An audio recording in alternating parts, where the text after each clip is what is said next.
네, 경제 현장 오늘 이슈 체크로 이어갑니다. 우리나라 총 인구가 지난해 5,177만 명으로 3년 만에 증가했습니다. 국가 위기 사태로 악화된 저출생 추세 속에 들려온 참 반가운 소식이지만 실상을 뜯어보면 웃을 수만은 없는데요. 지난해 우리나라 총 인구와 주택 현황이 어떻게 달라졌는지, 우리 경제에는 어떤 영향을 줄지 이인철 참좋은경제연구소장 모시고 자세한 얘기 들어보겠습니다. 소장님 어서 오십시오.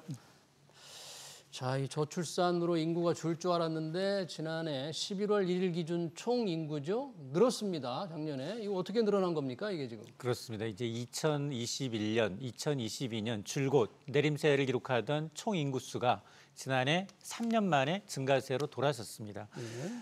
배경은 내국인 인구는 계속해서 줄고 있는 게 맞습니다. 우리 내국인은 맞습니다. 네. 그런데 외국인 인구가 이제 가파르게 증가하면서 이제 통계청이 2023년 인구 주택 총 조사를 보니까 지난해 11월 1일 기준 한국의 총 인구 수는 5,177만 5천 명입니다. 1년 전에 비해서 8만 2천 명, 증가율은 0.2% 늘었는데요. 2020년이 우리나라 인구의 정점이었습니다. 2년 연속 줄었었고 그런데 이제 인구 반등의 주역은 앞서 제가 외국인이다라고 했는데 지난해 외국인이 얼마나 늘었느냐? 1년 전에 비해서 18만 3천 명. 증가율은 10%가 넘습니다. 외국인들이 네. 그렇습니다. 누적으로 193만여 명으로 이제 집계가 되고 있는데 내국인 인구는 저출산 고령화 영향으로 1년 전에 비해서 10만 명 넘게 10만 1,000명이나 줄었습니다만 여기서 이제 외국인이라고 하면 국내 체류 석 달 이상. 석 달 이상 사신 분들. 외국 국적자를 말하고요. 만에 하나 이제 한국 국적을 취득했자라고 하면 이제 빠집니다. 그 내국인으로 분류가 되고요. 맞습니다. 네. 그래서 이제 지난해 외국인 증가폭 18만 3천 명은 지금 사실 인구조사가 5년마다 하다가 1년으로 매년 하기 시작한 2015년 이후 최대폭인데요. 다만 정말 이게 국내 인구 감소 추세가 완전 역전된 것이냐로 보기엔 좀 어렵습니다. 네, 추세적으로 우리 인구가 늘어났냐고 보기에는 조금 어렵다. 아직 어렵다. 왜냐하면 내년 당장 2025년이 되면 외국인 증가폭보다 내국인 감소폭이 더 커집니다. 그러면 총 인구가 내년에는 줄 수 있다는 얘기네요. 맞습니다. 자, 그러다 보니 이걸 뭐라고 하느냐? 이른바 이제 인구 데드크로스. 인구 데드크로스. 사망자 수가 출생아 수보다 더 많은 게 우리나라가 2019년 11월부터 지난 5월까지 무려 55개월째 거의 6년 가까이 인구가 줄고 있는 상황입니다. 그러네요. 내국인만 친다면. 그러면 내국인은 줄고 있는데 혹시 내국인이 지역별로 보면 여전히 줄고 있으면서도 다 수도권으로 몰리는 거예요? 어때요? 맞습니다. 수도권 인구는 역시 계속해서 이제 몰리는 현상이 더 심화되고 있는 상황인데요. 2023년 기준 수도권 인구가 2,600만 명을 넘어서서 전체 인구의 절반이 넘었습니다. 50.7%를 차지했는데 이게 관련 통계 작성한 이후 최대치입니다. 수도권 집중. 수도권 인구는 2019년 처음으로 50%를 넘어서서 매년 조금씩 비중을 좀 늘려가고 있는데요. 자, 그러면 과연 수도권에 집중되고 있다고 하는데 수도권도 여러 개가 있잖아요. 서울도 있을 수 있고 경기, 인천이 있는데 서울은 인구가 빠지고 있습니다. 서울은 집값이 너무 비싸서 뭐 인근으로 나가는 모양이죠? 맞습니다. 집값 영향이 가장 크고요. 경기와 인천 인구가 상대적으로 많이 늘고 있습니다. 경기와 인천 늘어나네요. 아까 이 외국인이 193만 명이랬는데 혹시 이 지역이라든지 국적이라든지 이렇게도 다 나옵니까? 맞습니다. 지역별로 보니까 전체 외국인의 절반 이상, 10명 가운데 6명은 수도권에 밀집되어 있습니다. 이제 이 외국인들이 가장 많이 사는 도시를 꼽아보면 경기도 안산시가 1위입니다. 안산. 9만 2천여 명으로 가장 많고요. 화성시, 시흥시가 그 뒤를 잇고 있고 외국인 비율이 시군구에서 10% 이상. 이 시군은 10명 가운데 1명은 외국인이다. 이 비율도 전체 시군구 가운데 10개나 되거든요. 그래요? 여기에 이제 충북의 음성, 전남의 영암, 안산의 순으로 많은데 왜냐? 일자리를 찾아서 국내로 도는 외국인들이 점점 늘고 있다라는 건데요. 수도권은 대부분 공업단지, 지방은 보면 농축산업을 하는 밀집구역입니다.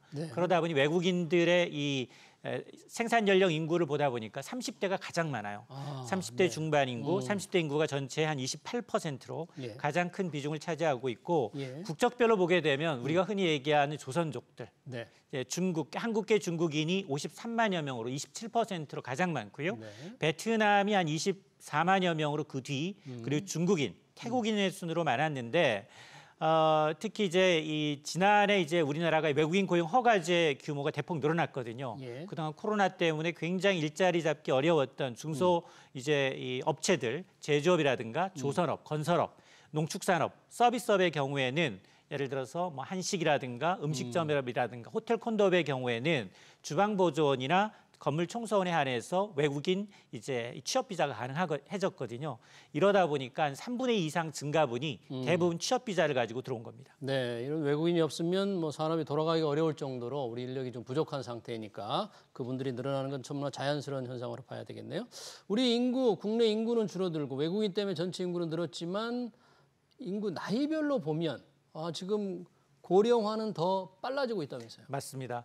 우리나라 전체 인구 구조의 고령화는 점점점 이제 빨라지고 있는 게 사실입니다. 유엔이 분류하고 있는 만 65세 이상 인구 비율이 7% 이상인 경우에 고령화 사회, 네. 14% 이상 고령 사회입니다. 지금 우리는 고령 사회에 있는데 이 65세 이상 인구 비율이 20%를 넘어서게 되면 초고령 사회로 분류하게 되는데요. 네. 지난해 65세 이상 내국인의 고령 인구가 950만 명입니다. 19%를 넘어서서 1년 전에 비해서 5% 넘게 증가했는데 2021년만 하더라도 860만 명대. 고령 인구에서 2022년 900만 명을 넘어섰고요.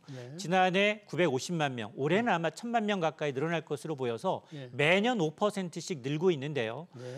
이러다 보니까 이제 통계청 인구 추계로는 아마 우리나라가 전반적으로 이제 65세 이상 인구가 20%가 되는 게 내년 2025년이 되지 않겠느냐라고 보고 있고 2050년이 되면 65세 이상 인구가 우리나라의 40%, 10명 가운데 4명이 바로 이제 노인이 될 것으로 보입니다. 그러네요. 인구 고령화가 더 빨라지고 초고령 사회 진입, 65세 이상 20%가 넘는 게 초고령 사회인 거죠. 맞습니다. 내년이면 그렇게 될 것 같다. 맞습니다. 그 어느 나라보다도 참 고령화가 빨리 진행되고 있는데 그런 상황에서 보니까 우리가 생산 연령 인구라고 하잖아요. 15세에서 64세까지. 이 부분들은 지금 어떻게 바뀌고 있어요? 이 인구 구조는? 이 15세부터 64세 이 생산 연령 인구가 줄고 있습니다. 그러다 보니까 이제 우리 중추이면서 우리 경제 성장의 동력이 좀 훼손되고 있는 상황인데요. 여러 가지 이제 부작용이 우려됩니다. 일단 노동력이 지금 부족해서 외국의 인력을 수입해야 될 정도죠. 이렇게 되면 이제 생산성이 떨어지고요. 기업은 또 투자가 좀 저하가 됩니다. 이러면 경제 성장률에 이제 부정적 영향을 미칠 수 있고 두 번째는 소비가 줄어들 수밖에 없습니다. 소비가 또 줄어들고. 그렇습니다. 기업 매출의 부정적이죠. 결국 노동 인구 감소와 정부의 세수가 줄어들 수밖에 없는 상황이고 세 번째가 노인 부양 인구가 급격하게 늘어난다. 이러면 연금과 같은 사회복지 부담이 더 커질 수밖에 없는 상황인데 이렇게 이제 생산 연령 인구 감소가 경제 전반에 미치는 파장이 워낙 크다 보니 정부가 이제 저출산 고령화를 통해서 굉장히 여러 가지 다양한 대책을 내놓고는 있습니다만 포괄적이고 장기적인 정책적 접근이 필요한 상황입니다. 그러니까 이제 우리가 저출생 대책을 지금 마구 내놓고 있는데 현금 지원도 하겠다. 여러 가지 좀 한계 있기 때문에 결국은 이 외국인 인력 수입으로 인해서 수입으로만 이걸 조금 근근히 지금 지탱해 나가는 그러다 보면 상당히 좀 심각한 문제가 생길 수 있는 상황이다. 이렇게 볼 수가 있겠네요. 이 고령화가 빨라져서 그럽니까? 1인 가구가 계속 늘고 있다면서요. 맞습니다. 고령 인구가 늘면서 지난해 이제 10가구 가운데 1가구꼴로 고령자 혼자 사는 것으로 드러났는데요. 지난해 1인 가구는 이제 782만 9천 가구입니다. 1년 전에 비해서 4.4%, 32만 7천여 가구가 늘어서 전체 가구에서 1인 가구가 차지하는 비중은 35.5%. 그러니까 3가구 가운데 1가구가 1인 가구고요. 이 역시 역대 가장 큰 비중이고요. 결혼이 줄었고요. 또 고령화로 혼자 사는 가구가 늘어나다 보니까 1인 가구가 계속해서 역대 최대치를 갈아치우고 있는데 다만 증가율은 다소 이제 둔화가 되고 있는 건 맞습니다. 다만 2인 가구의 이제 연령대별 비율을 좀 보니까 20대 이하가 18.6%로 가장 높았습니다. 20대 이하에서 그렇습니다. 이제 취업을 해야 되는데 취업 준비차 나갔거나 아니면 이제 독립했던 가구들이 많은 것으로 보이고 뒤를 60대와 30대가 그 뒤를 이었고요. 성별로 보게 되면 남녀가 좀 차이가 있는데 남자의 경우에는 30대가 21.8%로 가장 많았고 20대 이하와 50대 순이었는데 여성은 좀 다릅니다. 여성은 60대가 가장 많습니다. 이제 사별하고 혼자 사시는 이제 할머니들 60대가 18.6%로 가장 비중이 컸고 그 뒤를 20대 이하가 비슷한 비중이었고 70대가 그 뒤를 이었습니다. 남자에서는 1인 가구 비율이 가장 높은 게 30대인데 아무래도 뭐 취준생, 취업 준비 차원에서 밖에 홀로 살거나 뭐 그런 사람들이 좀 많은 모양이죠. 맞습니다. 그러니까 결혼 연령이 늦어지다 보니까 늦어지고. 단독 가구를 형성하는 그 기간이 길어지고 있는 겁니다. 네. 자, 이 총 인구는 늘지만 외국인 때문에 늘었습니다만 국내 인구가 내국인 수는 지금 줄고 있잖아요. 그렇게 되면 일본에서 많은 그런 현상을 봤는데 우리나라도 빈집이 조금 늘고 있습니까? 맞습니다. 전체 주택의 8%가량이 100곳 가운데 8곳은 집이 비어 있습니다. 네. 1년 새 거의 6% 가까이 늘었는데요. 예. 지난해 11월 1일 기준 총 주택 수는 1,955만 호 정도가 되는데 1년 전에 비해서 한 39만 호, 2%가량 주택 수는 늘었습니다. 여기에 빈집, 거주하고 있는 빈집의 경우는 153만 5천 호인데요. 예. 전체 주택의 7.9%, 1년 새 5.7%가 증가해서 이게 이 지난해 11월 1일 기준인데 사람이 거주하지 않는 주택, 그러니까 신축이라든가 뭐 이사를 했다든가 미분양이라든가 예. 여러 가지 사유로 인해서 일시적인 빈집까지 포함하게 되는데 시도별로 보니까 이제 신축된 지 이제 건축된 지 예. 30년 이상 된 빈집의 비율도 이제 전남이나 경북이나 전북의 경우는 굉장히 높은 것으로 나타났는데요. 예. 이걸 과연 어떻게 해석해야 될 것이냐? 어떻게 봐야 됩니까, 과연 이제 이거를? 부동산 PF라든가 지역별 양극화가 이제 심화되는 등 여러 가지 복합적인 요인이 있는데 예. 신축 아파트가 늘고 있지만 이게 미분양 이제 미입주도 늘고 있거든요. 그러다 보니까 빈집은 좀 늘고 있는 게 맞고요. 네. 또 멸실해야 되는데 부동산 피해가 마치다 보니까 아직은 그대로 네. 남아 있는 아직 착공에 들어가지 않은 빈집도 이 영향을 미치고 있습니다. 네.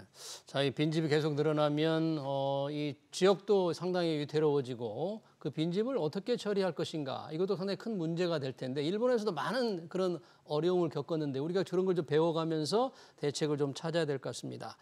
이 또 집을 보면 집 수가 늘어나고 주택 수가 늘고 줄고의 시도별로 조금 차이가 있던데 어떻게 나타나고 있습니까? 그렇습니다. 이제 미분양이 무덤하면 대구시거든요. 네. 지금 대구의 현황을 봤더니 올해 5월 말 기준 미분양 가구 수가 9,500여 가구.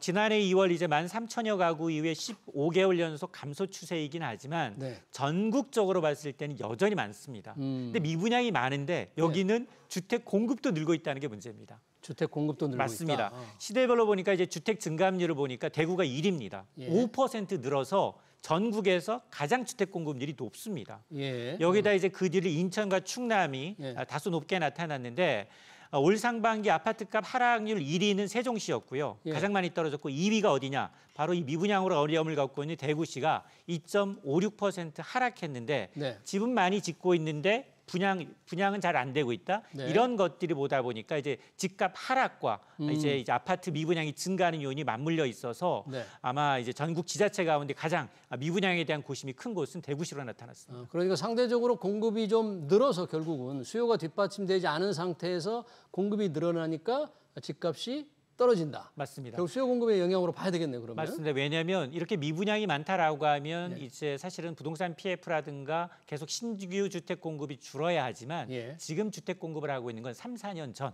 예. PF 사태가 있기 전에 이미 이제 사전 작업을 했던 것들이 분양이 나서고 있기 때문에 네. 아마 이제 이 대구의 경우에는 분양이 좀 미스매치가 이루어지고 있는 상황입니다. 미분양이 늘고 있지만 신규 공급도 늘어나는 상황인 겁니다. 네, 이런 문제가 지금 주택 경기가 좀 회복되거나 또는 지방의 주택을 조금 수도권에서 더 살 수 있을 때 뭔가 세제 혜택을 많이 줘도 사질 않기 때문에 그쪽에 공급이 늘어났을 때 수요가 늘어나지 않는다. 결국 집값이 지방은 제대로 오르지 않는다. 수도권은 지금 굉장히 집값이 올라서 정부가 큰 걱정을 하고 있는데 지방과 현저하게 이 가격 차이가 벌어지는 이유가 바로 이 공급과 수요의 지금 수도권 완전히 다르기 때문인 것 같아요. 이런 결과가 지금 이번 주택 총조사에도 좀 드러난 거죠. 맞습니다. 올 상반기 이제 아파트값 상승률 1위는 서울입니다. 예. 서울의 경우는 올 상반기 동안 0.55%가 올랐습니다. 네. 거래량도 늘고 있고 강남 3구에 이어서 마동성, 준 이제 이 굉장히 입지를 선호하는 지역에 한강변 라인 아파트 가격이 많이 오르고 있고요. 예. 그러나 이제 서울의 경우에도 노도강이랄까